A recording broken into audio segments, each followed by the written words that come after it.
So we've just heard from Rika Bird about the way she's been misrepresented by the BBC in the Panorama documentary.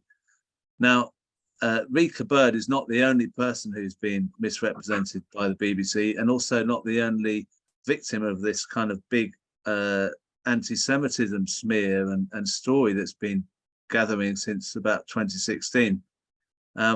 In fact, there's a campaign group called CAMPAIN specifically to deal with this misrepresentation of people in public affairs, information, and the news. I didn't know anything about this until I was putting out the interview with Rika Bird, and someone contacted me to say, have you heard of CAMPAIN? And that person who's contacted me is Jonathan Coulter, who's the secretary of CAMPAIN, and he's here on the Zoom. How are you doing, Jonathan? I'm very well, thanks. I've been out for a bike ride this morning. I'm feeling top of the world. Thank you. Well, I'm pleased you're feeling so good, because it's pretty bleak what's going on with people being misrepresented. And I'm interested to hear about CAMPAIN, the group that you're the secretary of. Can you tell us about the background to CAMPAIN and what it's about? Well, the first thing, it's spelt without a G, which is slightly unusual. CAMPAIN. And we formed in 2021, 2 years ago, 6 people, 5 with a background of campaigning about Palestine, justice for Palestinians. And we're really upset about the misrepresentation of people who spoke up for the Palestinians, and particularly Jeremy Corbyn, who, whether you like him or approve him as a politician or not, but we also saw this as there was a broader problem of misrepresentation across the media, affecting in other issues. We've seen it in, foreign affairs. Our wars have been taken into Iraq on the basis of false information. The phone hacking episode, which was the worst of all, where the news media covered up years and years of wrongdoing. Brexit, some things on the coverage of Muslims as well, which have been untrue. So, but we just saw this one about Jeremy Corbyn and the Labour left being about the worst, and it had become ingrained and normalised in political discourse here. And it served a series of powerful interests within this country, as well as the state of Israel. Often the people pushing back were mainly people on the left, who were representing this as an attack on socialism or on the left, whereas we felt we needed to make it, grow it a bit and treat it as a national problem. It's not just a problem of the left, it's a problem for all of us who want, decent governance in this country, and a fair, rational foreign policies. And we noted that, before the Labour had been attacked, we'd seen some Lib Dems had been badly mauled by this process, the Jenny Tong and David Ward. And then we saw the way in which the lobby had treated 1 or 2 Tories who'd spoken up, or one Tory particularly had spoken up for the Palestinians. Let's just look at this quote here. This is from Sir Alan Duncan speaking on to the Royal United Services Institute in 2014. And he says, "For far too long, those who have made a moral stand against Israeli misconduct and in favor of justice for Palestinians have been trashed, traduced, and bullied. This and the character assassination of critics cannot be allowed to continue." And he really laid into Israel and its whole contact in a drastic way. And of course, in the end, he was penalized for that. He was in the government of Theresa May, but was expecting to have a portfolio which covered the whole of the Middle East. And as a result of the pressure of the conservative Friends of Israel, he was taken down. Basically, he couldn't do it. Now, apart from that, they tried to the Al Jazeera caught an undercover on their undercover operation in the lobby, found them trying to destroy his career. So to take him down. So that's what really ties us together in campaign. We feel we need to push back against this really rather evil conduct, which has taken hold in this country across the board, and try to get as many people involved as possible. We don't want to reinvent the wheel. We work closely with like-thinking groups like JVL. I'm actually on their council. I'm neither Jewish nor a Labour Party. Never been in the Labour Party. Jewish Network for Palestine, Media Reform Coalition, and the other groups. So we see the whole idea. We need to get everybody working together, pushing in the same direction, and then try to get some of the other groups who are sitting on the fence, because there are a lot of people out there I would describe as progressive, except on Palestine, who are pushing for radical reform of the media. But you know, they don't really want to get involved in this so-called toxic issue, which illustrates the problems about, better than anything else, about which they are campaigning.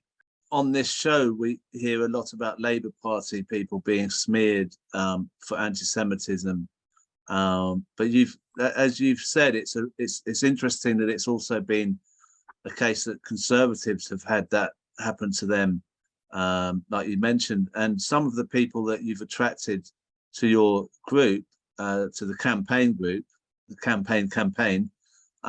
Includes Crispin Blunt, the posh Crispin, and others who we wouldn't have thought of as being allies of us in this struggle, in a sense. Yeah. Can you tell us about the people that have signed up for the campaign?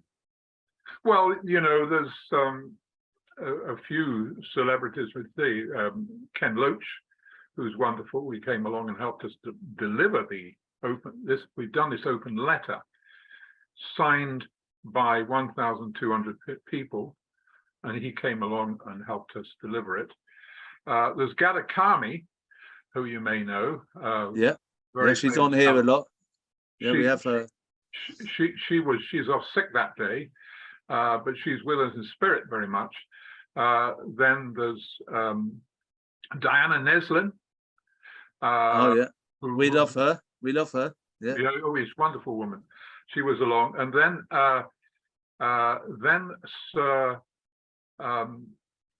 Sir Ian Chalmers. Now he is a remarkable gentleman. He was a medic. Well, he's a medic basically, but who started working in Gaza in the 1960s, has a great background there, but went on to be leading figure in public health research.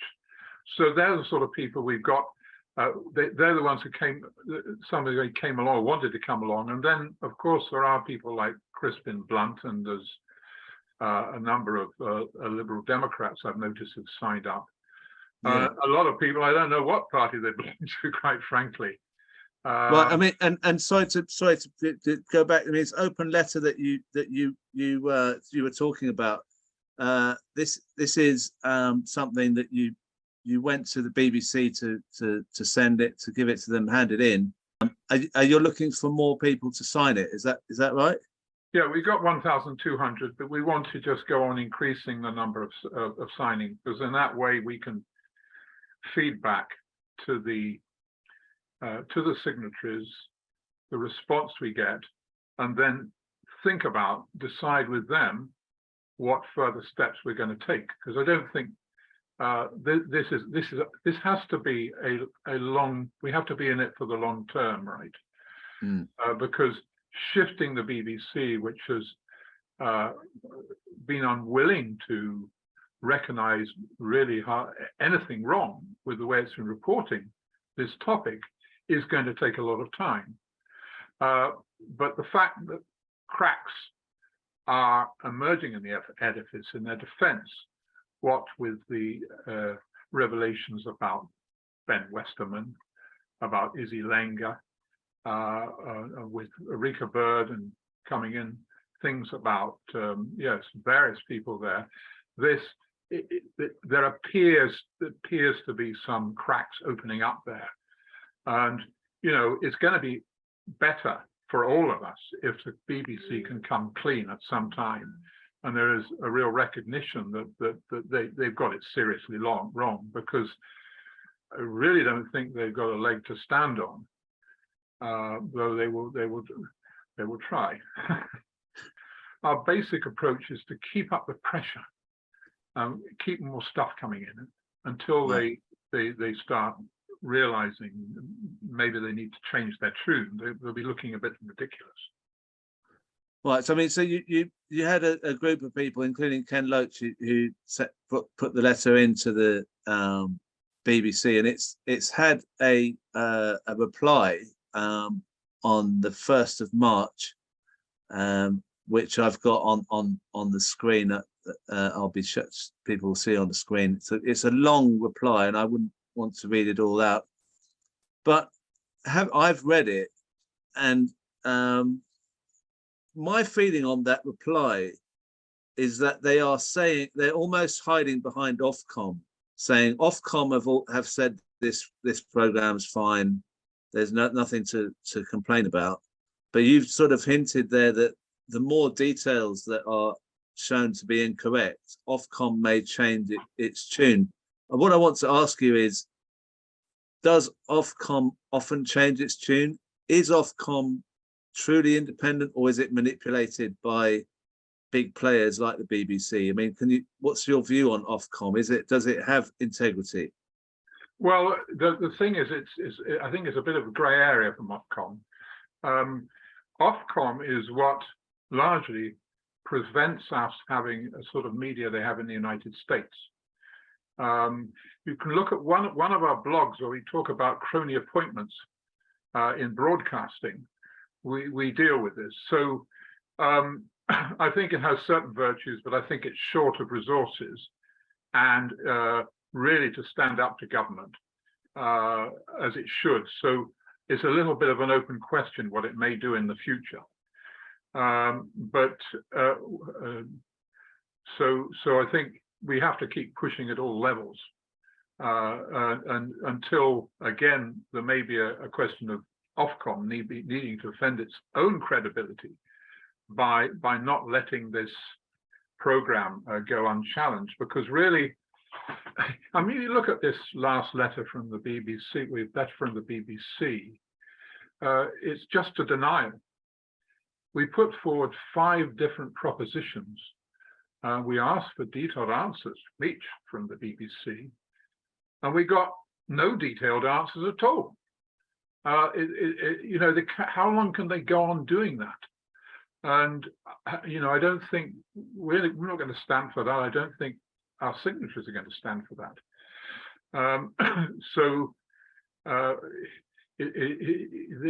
This will come a time when they may need to, both these organizations may need to look at this again. I mean, the BBC, when we look at it, it was founded 100 years ago. It was such a major achievement, and it's so greatly envied, really, by people around the world who have nothing like that. And it has been known for, you know, relatively objective reporting. Particularly in the Cold War, when compared to Voice of America and things like that. And you know, it's a great project, and we need to recover it because we're paying for it.